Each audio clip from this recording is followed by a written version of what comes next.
Quiche is the pinnacle of brunch foods. Learn how to make a crispy bacon quiche with this quick and easy guide, brought to you by recipes.net.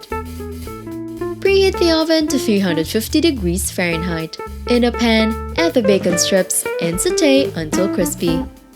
Drain onto a plate lined with paper towels.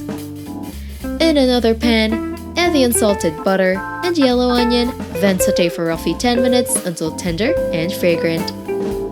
In a large bowl, add the eggs, sauteed onion, colby jack cheese, cooked bacon, heavy cream, dried thyme, ground black pepper, and salt. Whisk to combine. Then, add the quiche mix into the prepared pie crust and bake for 25 minutes. Garnish with parsley and serve.